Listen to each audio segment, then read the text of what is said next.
Hello and welcome to Occupied Thoughts, a podcast brought to you by the Foundation for Middle East Peace. My name is Ahmed Moor. I'm a fellow at the Foundation. Today is September 12th, 2025, and I'm delighted to be here with Daniel Levy. Daniel Levy is the president of the U.S. Middle East Project. He led Middle East programming from 2012 to 2016 for the European Council on Foreign Relations, and prior to that, he was a senior fellow and director of the New America Foundation's Middle East Task Force in D.C. I'm delighted to be here with you today, Daniel. Thank you so much for making time. And it's mutual. Thanks so much, Ahmed. Daniel, we don't have a ton of time, so I'm going to get right into it. You wrote an essay in 972, which is up just a few days ago, September 10th, and the title is How Israel's Gaza Disengagement, and that's quoted, that's end quotes, planted the seeds of today's genocide. I don't want to talk, so why don't you explain? What's the point of this essay? What are you saying here? Well, in a way, it requires some explanation.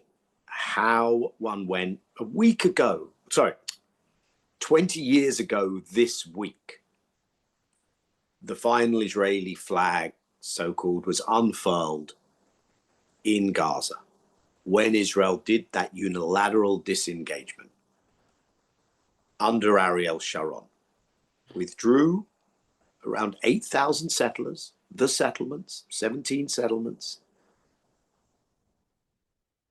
One would imagine that the journey from there to here requires explanation.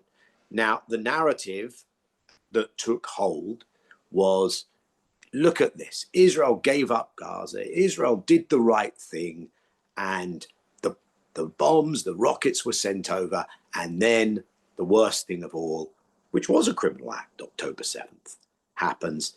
And so does it actually require any explanation? That's how things panned out. But I'm arguing in that piece that the very way in which it was done, which people didn't pay attention to, people didn't pay attention to what the Israeli leaders were saying at the time, what they have done subsequently, especially in the camp that felt defeated on that day, in the national religious Israeli camp, and the absence of a narrative inside Israel which said, hey, wait a minute, what's going on here, created the on-ramp to this consensus that has emerged around the most draconian of measures in the last 2 years, the most horrific of measures. Israel is polarized. I wish I could tell you it was polarized around the crimes being committed against Palestinians in Gaza. That is a small component of the opposition to Netanyahu and of the call for a ceasefire. And so I try to set out in that essay how, if you're not paying attention, you could easily say, well, of course, Israel had to respond in something like this way after October 7th. Look what it had done. If you were paying attention, you would know that Ariel Sharon, when he left Gaza, said, this is to punish the Palestinians. This is unilateral. We're not doing this in the context of all those years of negotiations with the PA, Fatah, PLO. His chief of staff said, by pulling out of this territory, we can put, and this is the word he used, formaldehyde on the rest of the peace process. We can leave it there. And in pulling out, Israel very quickly asserts a blockade on Gaza. Palestinians have elections. Those elections lead to a plurality of seats for Hamas, partly because Fatah didn't get its act together. Surprise, surprise. A unity government is formed. An attempted coup is undertaken in Gaza. That fails, but you've had ever since this Palestinian internal division. And Israel imposes a blockade. So if you were a Palestinian entering your last 2 years of high school in October 2023, you have lived under a blockade all of your life. And the right wing in Israel seized the moment after disengagement and they said, this is a disaster. this could lead to further withdrawals. We have to nip this in the bud. And they had a plan, and the other side didn't, and or the other side went along with what they were trying to assert. And so you got to this moment where Israel was primed. It doesn't excuse, by the way, the crimes committed on October 7th. But the crimes committed by Israel subsequently, what I do think meets the legal definition of genocide. And the way Israel approached Palestine and Palestinians in the years after 2005, I think, set this up to be primed for this horrific moment of an attempt at what they call total victory, the removal, the annihilation, the completion of the Nakba. And so this counterintuitive that you would go in 20 years from that to that actually becomes more understandable, and I may have not done the best job of explaining it there. No, I think you did a great job, but I'm wondering, does Ariel Sharon get too much credit in this scenario? Was his intention to withdraw? And again, it's not a real withdrawal, it's not a real disengagement. Of course, the occupation continued through the blockade and siege. I think it was one of Ehud Olmert's, somebody in his government or his cabinet who described putting, quote, people in Gaza on a diet. And Olmert, of course, is described today as a great centrist. But can I interrupt you there? Because you use that word, and I want to draw people's attention to something which I think is hugely significant. During that blockade, and this came out because an Israeli NGO, Gisha, which works on access to Gaza, got some of this information through a freedom of information designation inside Israel. The Israelis actually made the calculation. It's there in the records. What calorific intake, how much food, how much was needed to get in to keep Palestinians at a subsistence level, to keep them just above the threshold of hunger. And what I'm saying is that Israel had that on its record books already for a decade and a half prior to these events.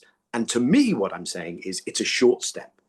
When you've already calculated what constitutes subsistence survival, to then say, well, if we drop it below that, it's famine, it's starvation, which is what I believe they have now done.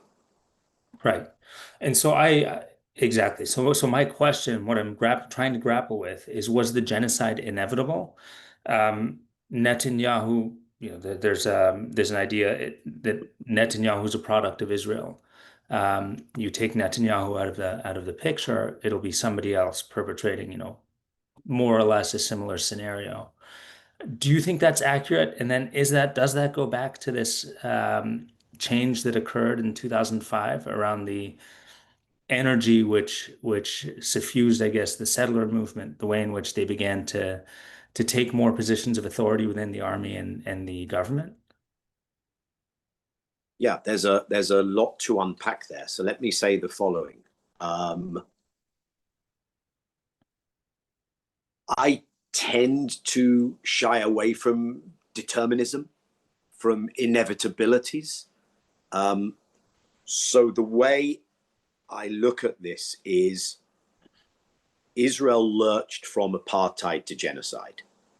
Neither are happy places to be, especially if you're on the receiving end of that.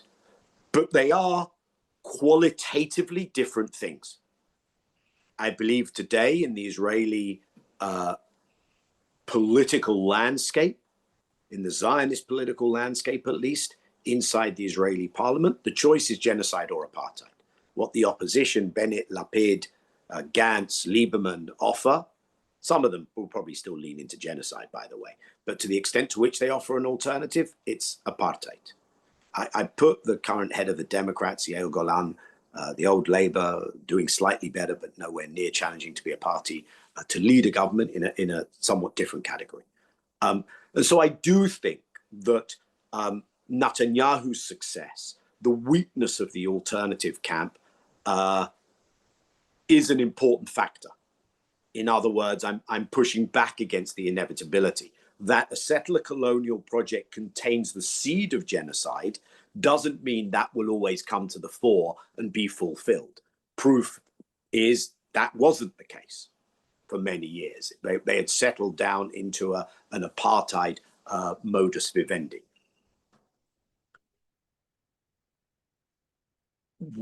Where that link again goes back, and I don't want to say everything revolves around 2005 and the Gaza disengagement. I also want to be clear here that we're discussing what's going on in Israel, but Israel does not act in a vacuum. Okay, so let's also just put that on the table. That the other thing that I would factor in is what was the Palestinian agency, the Palestinian response. How did Israel successfully do that old colonial trick of divide and rule? And the fact that you still have the leadership espousing the positions it espouses, cooperating in the ways it does, even during its genocide with Israel, in Ramallah, in the PA, is a part of the story. And of course, outside parties, which have their own complicity and facilitation of this, not least the US, but not only the US. But coming back to that Israeli story, because you didn't have a strand in Zionist political thinking, let's say, and inside the parliament, inside the options of the Zionist political camp, because you didn't have the position being put forward, unilateralism was not designed to get us towards peace. We need to bring Hamas, especially after the election, we need to bring Hamas into this process. We shouldn't be an obstacle to the PLO, also representing the people who are the armed resistance, as happens invariably in conflict situations, especially when there's an occupation, etc. Because you didn't have a camp that took out to the public the argument that you do not get security with occupation, with apartheid. Those things don't happen with a blockade and a siege and collective punishment of a population. It meant that the only real case that was being made effectively was, and the commitment to a real case, was coming from that national religious right. They put their people where they saw they were weak, in the military, in the judicial system. They had the narrative. They made sure, and they met precious little opposition.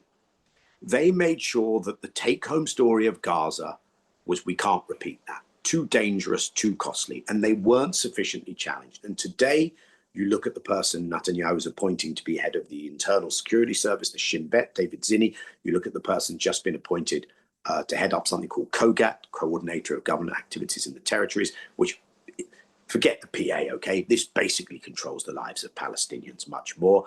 You look at the head of the Israeli CENTCOM, which is the West Bank, Avi Blut, and these people all come from that place. So you don't have what people considered for many years that the military, not just in Israel, by the way, the military act as some kind of a pragmatic, rational element, because they're the ones who come into the meeting and say, this is the limits of military force if you don't have a realistic political plan.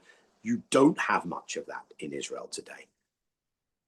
Well, they do have a realistic political plan, as it turns out. It just turns out to be one that's reliant on mass ethnic cleansing and genocide. And the degree to which these people have been able to bring that vision to fruition, for me, reflects a consensus, an underlying consensus within Israeli society, which doesn't provide a lot of hope. But I just want to respond to your statement about the PA. I mean, I think for many Palestinians for a long time now, the view has been that the PA is a collaborationist regime, and that's inevitable under occupation.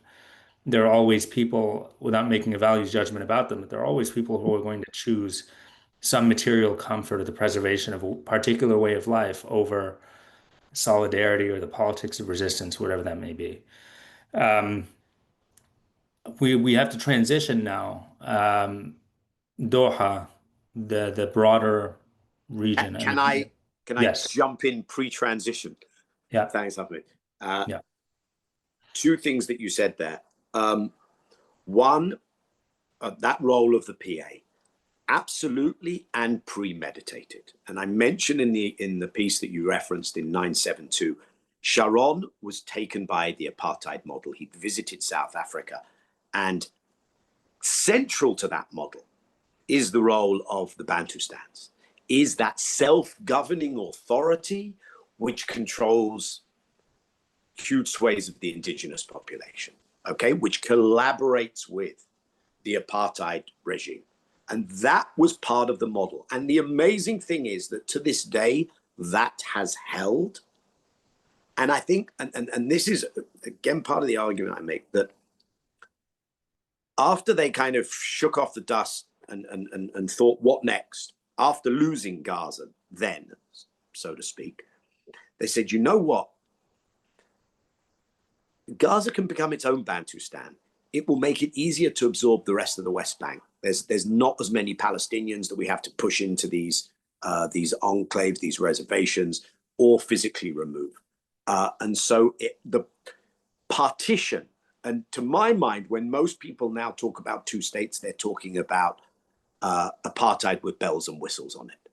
And that's the only version of partition that exists now, number one. The second thing is, I think you correctly challenged me by saying they do have a plan, Daniel. And the plan is the mass ethnic cleansing, and no one's stopping it. And of course, you are right. But you are right until it hits a wall. And without putting myself in the camp of the naively optimistic, I would question whether Israel, a small country, doesn't have an endless supply of reservists, does live in a certain part of the world where it is angering people, even if the states don't want to act against it. And that might be a good segue to what's just happened in Doha, in Qatar. I don't think that plan is sustainably achievable in a way that ends well for Israel. But I'll park that thought there. No, and it is a great transition. So what is that wall? What does that wall look like? We've got Israel striking Doha, which has played really an essential role in conflict resolution for lots of different governments that proclaim that they don't want to talk to, quote, terrorists, which is not a word I like to use generally for obvious reasons, probably. But now that space has been violated. I don't want to get into too much whether the Americans knew and how much they knew, although it seems very likely that something like that happens with American sanction. But what does the world look like now for the Israelis? Spain is saying that we're going to unilaterally sanction Israel. Turkey has done that. What can the Qataris do? The relationships with the UAE and Saudi Arabia don't suggest that, this broad coalition is going to reemerge where Israel is isolated. So what does that wall look like? Where does genocide hit a wall? So there's a few walls it can hit. Just including, let's acknowledge that 2 years almost into this, Palestinians in Gaza show no inclination or desire to pick up and go. Now, it's not an option that they necessarily have, but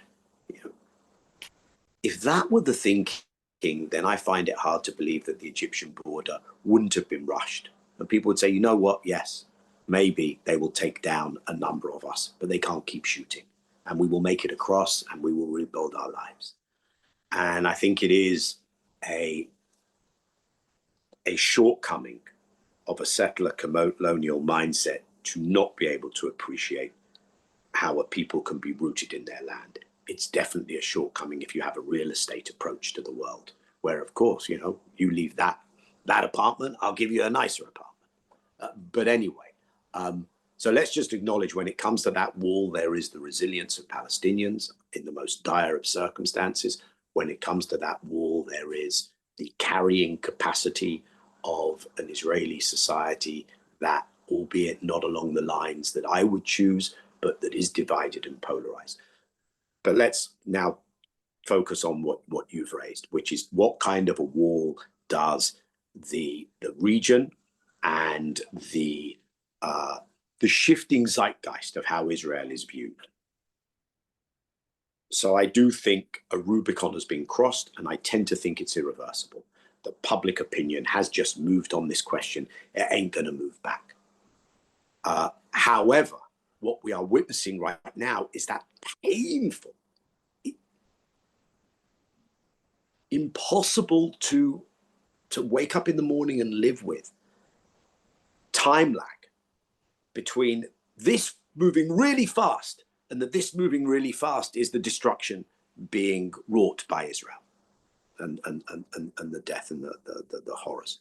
And this moving really slow is the translation of this shifting zeitgeist into consequential policies, which may actually impact and act as a deterrence to what Israel is doing. That, I think, is the big picture. Come to the regional picture.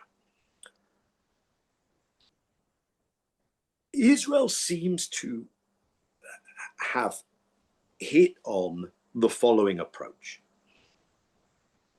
We absolutely intend to make sure that the Palestinians never get their freedoms, their rights. This never happens. For some, that's permanent apartheid. Others, as I've said, that's genocide. The way we can carry this forward and go beyond that is by demonstrating to the region resistance is futile. We are militarily so preeminent that you can do nothing to contain us. So, like it or not, you will take the knee. You have to come under the protective umbrella of this project, and it has America behind it. That's the bet it's taking in the region. The question is, and I think this is the question right now, especially this week, once Israel has sent that signal, that this is not just the luxury, so to speak, of regional leaders and regional states. To what extent do you align and position yourself with the Palestinians, and does it ever go beyond the rhetorical? Israel has gone to a further place. That further place is, we will determine outcomes in Syria. We will determine outcomes in Lebanon. Our reach will go anywhere.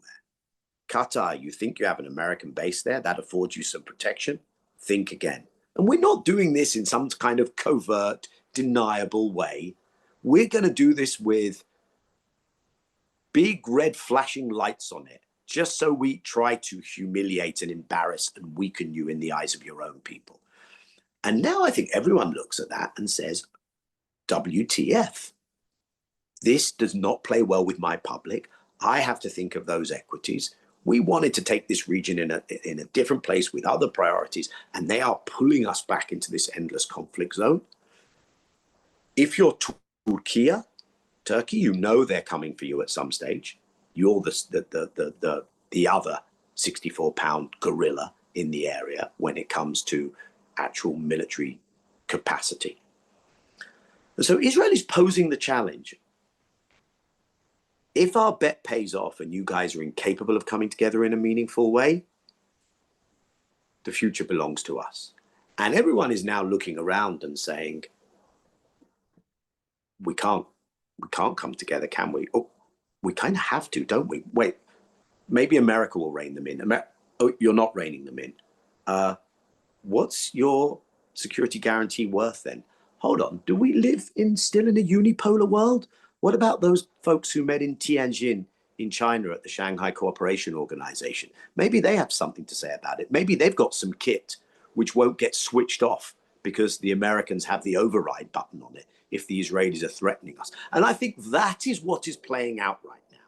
And whether that Israeli gamble pays off will determine an awful lot.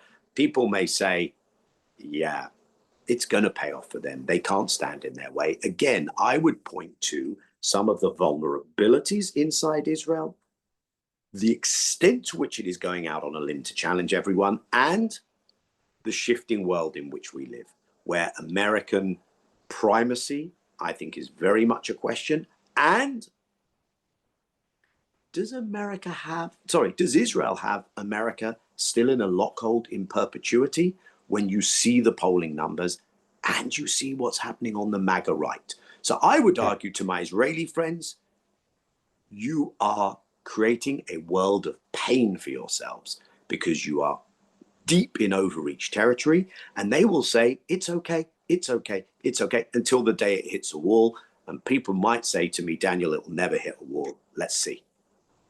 I actually tend to agree with you on the kind of the slow track and the reorientation.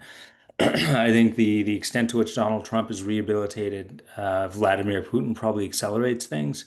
Mm-hmm. But the conference or the exhibition coming out of China, I think, illustrated that we're no longer in a unipolar world. The If I was in a position to advise anybody in Qatar or the Gulf, I would say probably make new friends, as you indicated. And so the blowback here or the impact may be great for the United States in the medium term. But in the short term, I just don't see what these states can do to rein in Israel. And so then that takes us to the domestic American Mm-hmm. conversation, which is where I do think things will begin to impact Israel, hopefully before long. So I probably spend way too much time on right-wing blogs and Twitter. And so I opened up my Twitter feed this morning, and there's Benjamin Netanyahu on Newsmax proclaiming his country's innocence in the assassination of Charlie Kirk. Whatever, I mean, yeah, well, whatever that is, I never expected to see something like that. And it indicates, I think, that there is this deepening, it's a rupture on the right around Israel. How do you interpret the entire conversation that Benjamin Netanyahu seems to have to participate in around a conspiracy theory, or if you believe in this stuff? But what does it mean that Benjamin Netanyahu has to answer a question about whether he orchestrated the assassination of Charlie Kirk? Because it's one of those questions that once it's been asked, it doesn't matter. You know, That's right. it's the kind of domestic violence question, if you like. Right. So I had the same reaction, albeit coming from a place where my familiarity with that ecosystem is way less than your own. I don't spend time there, but I have been pointed there in recent months. And if one's going to have a holistic ability to assess and analyze, you have to be looking at that. And I was on a call with colleagues yesterday, and one of them brought this up and said, have you paid attention to how off the charts this theory of Israel and Charlie Kirk and he was going to turn against them, and it's just running in MAGA world. And I said, wow, that's interesting. I'm gonna have to look at that. And as you say, same thing. Woke up this morning and it's no way. He got asked that question. It's done. In a way, it's done. That he had to answer that question. What am I saying is done? Because I want to be careful here, not that we don't get carried away with ourselves. And this isn't necessarily coming from a nice place. And when I started going down that rabbit hole, the algorithm did the work, and I saw things that shocked me in terms of in terms of bankers and the Rothschilds and the Jews, and I were deep in not the conflation, abusive deployment of anti-Semitism to silence Palestinian and pro-Palestinian voices, like proper, classic, dangerous anti-Semitism. Twitter is a very anti-Semitic place, it should be said. It's a very intolerant place, right? It's a very radicalizing in that respect place. But it has a fabulous owner, right? So it's all good. So what this tells me is we are now at a moment where Israel has become controversial in a bipartisan way. And that is a new political terrain in the US. Something has gone on for an awfully long time, and we are now, I would say, on the Democrat side, where where in terms of actual numbers, in terms of where Democrat voters are at, the Democrat constituency, the grassroots, the activists, it's not even a question anymore. It's just that the nature of money in American politics means that Washington is still somewhat shielded from that, but not nearly as shielded as it was. I mean, Chris Van Hollen, having gone on that trip, is not shutting up. And that is far more representative of where the voting base is. So that's on the D side. You can, of course, still have a viciously racist, pro-genocidal administration like Biden, but I think it would be hard to see that happening again if the Blinkens and the Sullivans are allowed to rehabilitate themselves. That would be a very negative sign in terms of where this is going. We shall see. But one of the things that kept that in place, that meant that part of the establishment was still where it was this rock solid, in lockstep with Israel reality on the Republican side. So the Republicans could play divide and conquer inside Democrat circles. I mentioned Zohran Mamdani, but he deserves an honorable mention in terms of how that shift can be good politics and carry your Jewish voters with you as well. Talented politician. But once you don't have that consensus on the Republican side, and you don't have it, MAGA world has now split on Israel. Israel first versus America first. I think the Qatar attacks further feed into that, and things that I will certainly not opine on, and I imagine don't have much connection to reality, whether that's Charlie Kirk. Epstein is perhaps more complicated, but I don't like some of the way that plays out. Anyway, once you have that divide on the Republican side, and it's a crack that hopefully the Palestinian movement will be smart enough to work in those cracks. Keep building what one's building on the progressive side, but work in those cracks on the right. You know, being for or against genocide should not be a left-right issue. Let's be clear about that. I agree. Not if you agree with me that you're against genocide and you're against providing the weapons that commit genocide, and you want these people to live, then if you don't agree with me on a decolonization agenda, it's okay. Let's work on the things we can agree on. And by the way, if there are cracks on the Christian side of things, and this is really smart that some of the people have been fronting Muntra Isaac and others and showing that if that's your entry point to this question, you need to think again as well. Once you have that crack, opportunities open up that did not exist before, because you can play it on both sides and you see where the general polling of where the American public is at. Unfortunately, my cautionary tale of the two tracks moving at such different speeds applies here as well. And in that respect, Republican electives, those who are sitting in state parliaments, those who are sitting in Congress are not coming from that space. But the speed with which this is moving, exemplified in really mind-blowing ways by the Charlie Kirk way that's playing out, the speed at which this is moving makes it deeply unpredictable. And again, something that Israel is going to pay a price for not paying attention to. And if I may, as a last thing, what that also does in parallel is it increases the likelihood of a weaker America. This is an America that doesn't seem to have serious geostrategy. When you run your country as a kind of mafia corporation and you manage to piss off India and send it into the arms of Russia and China, you are no longer thinking geostrategically. And that increases all the other things, which I think mean that when we think about how to change Palestinian-Israeli realities, we shouldn't be too narrowly focused on the US. It's a multipolar world. There are emerged global South countries which have a say in how this world is going to be run, if there is going to be a world. And those are things we can all lean into. I think that broad perspective is a hopeful one, and I appreciate it. As much as I love the United States, I welcome a world in which our dysfunction doesn't bleed into every corner of the globe. With that, I want to thank Daniel Levy for joining me today, really one of the most astute analysts on Middle East, and I think more broadly.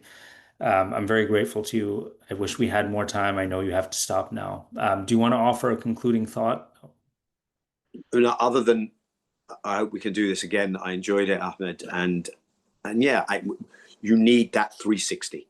This is a problem that is wicked and is in such a bad place that we can't remain locked into kind of limited bandwidth in terms of where we're focused. But thank you so much, and it was a pleasure talking to you. Thank you, Daniel.